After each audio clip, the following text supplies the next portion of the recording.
ಏನು ಕಳೆದ 26ರಂದು ಗಣರಾಜ್ಯೋತ್ಸವದ ದಿವಸ ಧಾರವಾಡದ ಸಂಗೊಳ್ಳಿ ರಾಯಣ್ಣ ವೃತ್ತದೊಳಗೆ ಈ ಉಸ್ತುವಾರಿ ಸಚಿವರ ಏನು ಒಂದು ನಡೆ ಅದನ್ನು ವಿರೋಧಿಸಿ ಏನು ರಾಯಣ್ಣನಿಗೆ ಮತ್ತು ಪೂಜ್ಯ ಬಸವರಾಜ ದೇವರಿಗೆ ಅವಮಾನ ಮಾಡ್ತಾರೆ, ಅದನ್ನು ವಿರೋಧಿಸಿ ಇವತ್ತು ಧಾರವಾಡದೊಳಗೆ ಪ್ರತಿಭಟನೆ ಹಮ್ಮಿಕೊಳ್ಳಲಾಗಿತ್ತು.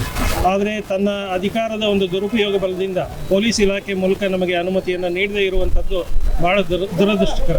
ಹಾಗಾಗಿ ನಾವೀಗ ಕಾನೂನಿನ ಮೊರೆ ಹೋಗಿದ್ದೇವೆ. ಮುಂದಿನ ದಿನಮಾನದೊಳಗೆ ಏನು ಹೈಕೋರ್ಟ್ ನಮಗೆ ನಿರ್ದೇಶನ ನೀಡ್ತದೆ ಆ ಪ್ರಕಾರ ಇಡೀ ರಾಜ್ಯದ ಒಂದು ಸಂಗೊಳ್ಳಿ ರಾಯಣ್ಣನ ಅಭಿಮಾನಿಗಳು ಈ ಧಾರವಾಡದಲ್ಲಿ ಪ್ರತಿಭಟನೆಯನ್ನು ಹಮ್ಮಿಕೊಳ್ಳೋದಕ್ಕೆ ನಾವು ತಯಾರಿ ಮಾಡ್ಕೊಂಡಿದ್ದೀವಿ.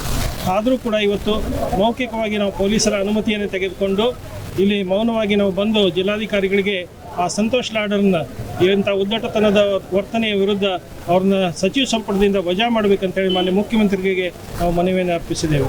ಇದರಲ್ಲಿ ಈ ಸುತ್ತಮುತ್ತಲಿನ ಎಲ್ಲ ಜಿಲ್ಲೆಯ ರಾಯಣ್ಣನ ಅಭಿಮಾನಿಗಳು, ರಾಣಿ ಚೆನ್ನಮ್ಮನ ಅಭಿಮಾನಿಗಳು, ದೇಶಭಕ್ತರು ಪಾಲ್ಗೊಂಡು ಭಾಳ ಕಾರ್ಯಕ್ರಮವನ್ನು ಯಶಸ್ವಿಗೊಳಿಸೋದಕ್ಕೆ ಅವರೆಲ್ಲರಿಗೂ ನಾನು ಅನಂತ ಧನ್ಯವಾದಗಳನ್ನು ಅರ್ಪಿಸಿ. ಈಗಾಗಲೇ ನಾನು ಕರೆ ಕೊಟ್ಟಿರೋ ಹಾಗೆ 5 ಗಂಟೆವರೆಗೆ ನಾವು ಅವಕಾಶವನ್ನು ಗಡುವು ನೀಡಿದ್ದೀವಿ.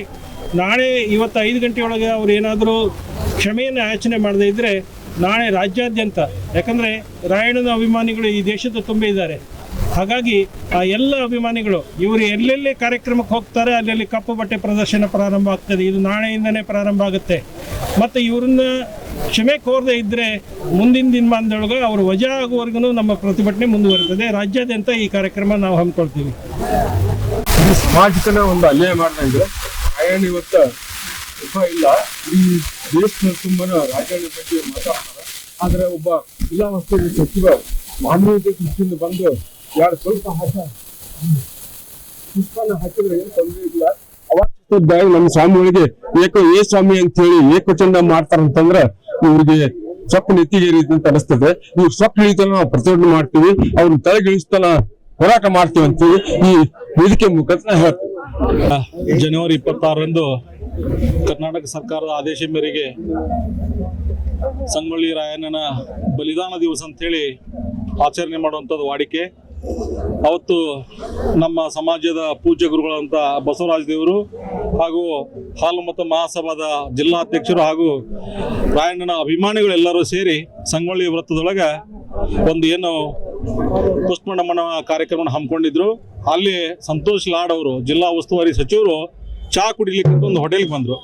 ಆ ಸಂದರ್ಭದೊಳಗೆ ಇಲ್ಲಿ ಜಿಲ್ಲಾ ಮಂತ್ರಿಯವರು ಬಂದಾರ ಅಂತ ತಿಳ್ಕೊಂಡು ಒಂದು ಅಭಿಮಾನಕ್ಕಾಗಿ ಕರ್ಟಸಿಗಾಗಿ ಅವ್ರನ್ನ ಕರೆದಾಗ ಸಂತೋಷ್ ಲಾಡ್ ಅವರು ನಿಮಗೇನು ಬುದ್ಧಿ ಐತಿಲ್ಲ, ಎಲ್ಲಿ ಬೇಕಾ ಅಲ್ಲಿ ನೀವು ಫೋಟೋ ಗಿಟ ಇಟ್ಟ ಇಂಥ ಕಾರ್ಯಕ್ರಮ ಹಮ್ಕೋತೀರಿ, ಸ್ವಾಮಿ ನಿನಗೇನಾರು ಬುದ್ಧಿ ಐತಿಲ್ಲ ಅನ್ನುವಂಥ ಬುದ್ಧಿಘಟತನವಾದಂಥ ಒಂದು ಶಬ್ದವನ್ನು ಉಪಯೋಗ ಮಾಡಿದಾಗ ನಮ್ಮ ಪೂಜ್ಯರಿಗೆ ಹೆಚ್ಚು ಅವಮಾನವಾಗಿ ಅಲ್ಲೇ ಅವರು ಕಣ್ಣೀರು ಹಾಕಿದ್ರು.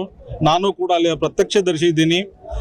ಅಷ್ಟೇ ಅಲ್ಲದ ನಮ್ಮ ದೇವರಿಗೆ ಸಮಾನವಾದಂಥ ಸಂಗೊಳ್ಳಿ ರಾಯಣ್ಣಗ ಇದು ಬಹಳ ಘೋರ ಅಭಿಮಾನ ಆಗಿದೆ. ಹೀಗಾಗಿ ನಾವು ಇವತ್ತು ಶಾಂಪಲ್ ಆಗಿ ಒಂದು ಪ್ರತಿಭಟನೆ ಹಮ್ಮಿಕೊಂಡಿದ್ದೀವಿ. ನೋಡ್ರಿ, ಜಿಲ್ಲಾ ಆಡಳಿತವನ್ನ ತಮ್ಮ ಕಪಿಮುಷ್ಟಿಲಿ ಇಟ್ಕೊಂಡು ಇವತ್ತು ಪ್ರತಿಭಟನೆಗೆ ನಮಗೆ ಅವಕಾಶ ಕೊಡಲಿಲ್ಲ ಜಿಲ್ಲಾ ಉಸ್ತುವಾರಿ ಸಚಿವರು. ಅದಕ್ಕೆ ನಾವು ಏನು ಮಾಡೀವಿ ಅಂತಂದ್ರೆ ಹೈಕೋರ್ಟಿಗೆ ನಾವು ಒಂದು ರಿಟ್ ಅರ್ಜಿಯನ್ನು ಹಾಕಿದ್ದೀವಿ. ಇವತ್ತು ನಾಳೆ ನಮಗೆ ಫಲಿತಾಂಶ ಹೊರಗೆ ಬೀಳ್ತದೆ ಅಂತ ನಂಬಿಕೆ ಇದೆ. ಹೀಗಾಗಿ ನಾವು ಇಡೀ ರಾಜ್ಯದಾದ್ಯಂತ ಇವತ್ತು 5 ಗಂಟೆ ಒಳಗೆ ಸಂತೋಷ್ ಲಾಡ್ ಅವರು ಕ್ಷಮಾ ಕೋರ್ಬೇಕು.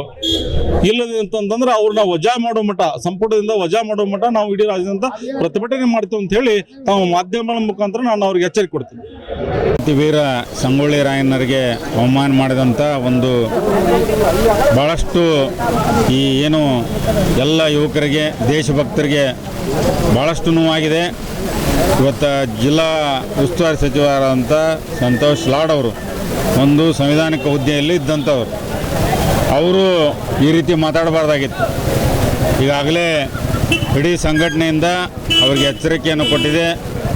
ಇವತ್ತು ಸಾಯಂಕಾಲದೊಳಗೇ ಅವರು ಕ್ಷಮೆ ಯಾಚಿಸ್ಬೇಕಂತೇಳಿ, ಅವರು ನಿಜವಾಗಿ ಅವ್ರಿಗೇನಾದರೂ ದೇಶಭಕ್ತಿ ಅಭಿಮಾನ ಇದ್ದರೆ ಅವರು ಕ್ಷಮೆಯನ್ನು ಕೋರಬೇಕು. ಇಲ್ಲಾದರೆ ಇದು ರಾಜ್ಯಾದ್ಯಂತ ಒಂದು ಉಗ್ರ ಪ್ರತಿಭಟನೆ ಆಗುತ್ತೆ.